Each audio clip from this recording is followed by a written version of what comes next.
ఏం cognizable offence? Media కెమెరాలు తీరి మీడియా మేము మీడియాకి ఏముంటుందండి? ఎందుకు అడుగుకుంటారు? అంటే నువ్వు ఆగు పాషా. టోల్ ప్లాజా దగ్గర నిలబడి ఎప్పుడు వస్తుందో నా కారణం వెయిట్ చేస్తున్నారంటే ఏం దుర్మార్గం ఇది? మేము వెళ్తాం సార్, మమ్మల్ని వదిలేయండి. మేము ప్రజల కోసం వెళ్తున్నాం సార్. ఒక్క నిమిషం కాదు, 1900 పేద ప్రజల కోసం వెళ్తున్నాం. కూలీలు ఉన్నారా? కూలీలు, లేబర్ పని చేసుకునే వాళ్ళ భూములు. పొలిటీషియన్స్ ఆపినట్టు మమ్మల్ని వస్తారు. పోనీయండి సార్ మమ్మల్ని, దయచేసి. ఏ రకంగా ఏమవుతుంది చెప్పండి.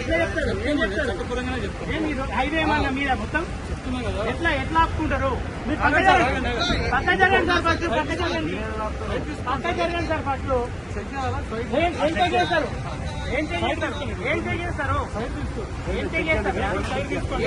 చెప్పండి. ఏం చేస్తారు? ఏం ఇన్ఫర్మేషన్? విజయవాడ వినండి, ఇది ఒకటే ఓన్లీ ఖమ్మం హైవే. ఇది విజయవాడ వెళ్ళదా? ఖమ్మంలో అడుక్కోండి. మీరు ఇక్కడ అడుక్కునేది, మీరు ఇక్కడ అడుక్కునేది, మీరు ఇక్కడ అడుక్కునేదండి, మీరు ఇక్కడ అడుక్కునేదండి. దేనికోసం అడుగుతాము? మీరు పక్క జరగండి. చెక్ చేసుకొని ఏం చెక్ చేస్తున్నాం? చెక్ చేయాలని సార్, చెక్ చేయండి. రీజన్ ఏంటో చెప్పండి. రీజన్ చెప్పండి. చెక్ చేయండి. ఏ స్టేషన్ సార్? ఏ స్టేషన్? కేతపల్లి పిఎస్. సరే, మిమ్మల్ని మీకు పైనుంచి ఆర్డర్స్ వచ్చినాయి సార్. ఏమైనా ఆర్డర్స్ వచ్చినాయి? కాగ్నిజబుల్ అఫెన్స్ అయ్యే అవకాశం ఉన్నది. కాగ్నిజబుల్ అఫెన్స్ అంటే ఏదంటే లా అండ్ ఆర్డర్ ఇచ్చే అవకాశం. ఎక్కడ? అక్కడ లా అండ్ ఆర్డర్ ఎక్కడైనా ఎక్కడ అవుతుంది? ఎక్కడైనా ఇప్పుడు మేము అక్కడికి వెళ్తే లా అండ్ ఆర్డర్ ఇష్యూ ఏంది? పేదోళ్ళ గుడిసెలు కూల కొడుతున్నారని మేము అక్కడికి వెళ్తున్నాము. మేము పొలిటీషియన్స్ కాము, ఓన్లీ మీడియా జర్నలిస్ట్ గా మేము అక్కడికి వెళ్తున్నాము. ఇది లా అండ్ ఆర్డర్ ఇష్యూ ఎట్లా అవుతుంది? చరిత్రలో మొదటిసారి అనుకుంటా జర్నలిస్టులు లా అండ్ ఆర్డర్ ఇష్యూ వస్తుందని చెప్పడం. చరిత్రలో మొదటిసారి. వెహికల్ సైడ్ తీసుకోండి. ఎందుకు తీస్తాను సార్? మీరు రీజన్ చెప్పండి. రోడ్డు మీద అబ్స్ట్రక్షన్ అయిపోయింది. మీరు ఆపిందే రోడ్డు మీద కదా సార్? రోడ్డు మీద ఆపింది కదా. మేము వెళ్ళలే కదా. ఓకే సార్, మీరు వెళ్ళలేదు కరెక్టే. దేనికి ఆపినారని తర్వాత ఆపినా సార్, సైడ్ తీసుకోండి. ఇంత అన్యాయం ఎట్లా తెలుసు మేము వెళ్ళిపోతున్నామని? చెప్తా సార్. అంటే విజయవాడ పోతున్నాం సార్, కనకదుర్గ మాత్రం దర్శించుకోవడానికి పోతున్నాం. అదే సార్, వెరిఫై చేస్తాం. ఎట్లా మీరే వెరిఫై చేయండి? అరే ఏం అన్యాయం! ఎక్కడ పోతున్నామో నీకే తెలిసి సార్. విజయవాడ పోతామో ఎట్లా వస్తారు మీరు? తుమ్మల నాగేశ్వరరావు ఖబర్దార్, మీ వ్యవహారం ఏంటి? విషయం ఏంటంటే ఉదయమే పొంగులేటి శ్రీనివాసరెడ్డి ఇంటికి పాశం యాదగిరి గారు, ఇంకా ఈ ఓపీడీఆర్ గ్రామీణ పేదల సంఘం సంబంధించిన వాళ్ళు రెవెన్యూ మినిస్టర్ దగ్గరికి పోతే రెవెన్యూ మినిస్టర్ ఏం ఆన్సర్ చేసిందంటే, నాకు తెలియకుండా ఖమ్మం జిల్లాలో ఈ కూల్చివేతలు ఎట్లా జరుగుతున్నాయని కలెక్టర్ ఫోన్ చేసిండు.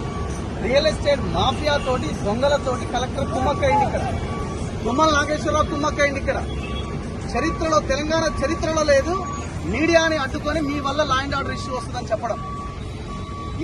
ఏం దారుణం ఇది? టోల్ గేట్ ఇది? కొర్లపాడు టోల్ గేట్ దగ్గర రెడీగా నిలబడ్డారు నా కారు ఎప్పుడు వస్తుందా అని.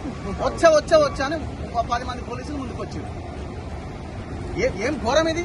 రెవెన్యూ మంత్రికి తెలియకుండా 1000 గుడిసెలు 10,000 మంది పోలీసులను పెట్టి కూలగొడుతుంటే కనీసం మీడియా వెళ్ళి కవర్ చేయొద్దట. మళ్ళీ ఏంది? మళ్ళీ మేము యూట్యూబ్, అసలు మీ ఆలోచనలు మేము లెక్క కూడా కాదు కదా. TV9, NTV, TV5 పెద్ద ఛానల్స్ ఉన్నాయి. ఇక్కడ అడ్డుకొని మీరు ఆగండి, మీ వల్ల లా అండ్ ఆర్డర్ ఇష్యూ వస్తారు. మేము రాళ్ళు ఉన్నాయి మరి అందులో చెక్ చేసుకోండి. ఏం ఘోరం ఇది? ఏం అన్యాయం ఇది? ఎక్కడ ఉన్నాం? తెలంగాణలో ఉన్నామా? 1000 కుటుంబాలని ఆగం చేసిన రేవంత్ పోతే నన్ను ఎందుకు అడ్డుకున్నావు? నువ్వు కూడా ఇందులో పాత్రధారివే. ఇప్పుడు మళ్ళీ పోలీసులు ఏం చేయాలా అంటే ఇది స్టార్ట్ అయిందన్నమాట. మేము ఎక్కడికి వెళ్ళాలన్నా, మేము ఎవరి గురించి మాట్లాడాలన్నా లా అండ్ ఆర్డర్ ఇష్యూ వస్తే మీరు వెళ్ళొద్దు. రేపటి నుంచి నాకు తెలిసి ఆఫీస్ దగ్గరికే వస్తారనుకుంటా. నాకు తెలిసి నేను అనుకోవడం ఆఫీస్ రేపు ఉదయం మార్నింగ్ న్యూస్ లో మాట్లాడగానే ఆఫీస్ దగ్గరికి వస్తారు కావచ్చేమో. ఎక్కడ పోవాలండి జనాలు? ఇంత అన్యాయం ఉంటుందా? మాట్లాడుతున్న మేమే మా ఛానల్లో వస్తున్నాం, వేరే ఏ ఛానల్లో రావట్లేదు ఈ వార్త. మేము మీరు అరెస్ట్ చేస్తారా చేయండి. ఇప్పుడు మేము ఏడికి పోతున్నాం మీకు ఎట్లా తెలుసు? నేను విజయవాడకు పోతున్నా. నువ్వు ఎట్లా డిసైడ్ చేసినావు? ఈ టోల్ ప్లాజా దగ్గరికి వచ్చి నకరేకలు దాటంగానే ఆపేసినావు. వేముల వీరేశం గారికి ఒకసారి ఫోన్ చేయండి. అదే టోల్ గేట్ మనం కూడా అన్ని టోల్ గేట్లు క్లోజ్ చేసి కేవలం ఒకటే ఈజీగా దొరకాలని అన్ని క్లోజ్ చేసి ఒకటే వే పెట్టి ఏడాది ముసలాన్ని పట్టుకుందామని చూస్తున్నారు. అరే దొంగలని పట్టుకోండి భయ్, దొంగలని పట్టుకోండి. తుమ్మల నాగేశ్వరరావుని అరెస్ట్ చేయండి. కొడుకు అల్లుడి పేరుతో మొత్తం వాడు 8 మంది కమ్మోళ్ళు కలిసి తెలంగాణ భూముల మీద పడ్డారు. భూదాన్ భూముల మీద పడ్డారు.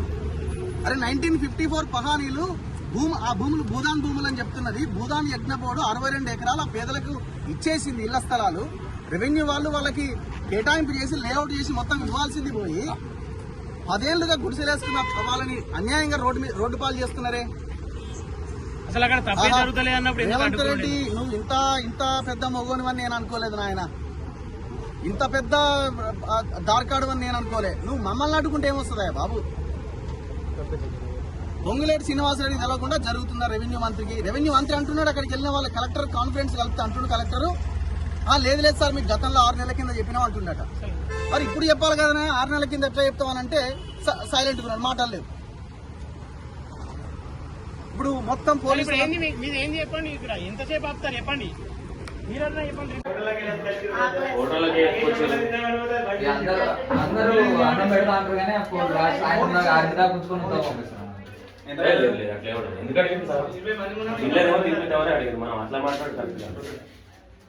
మీరందరూ మా శత్రువులు కాదబ్బా, ఒకటే గుర్తుపెట్టుకోండి.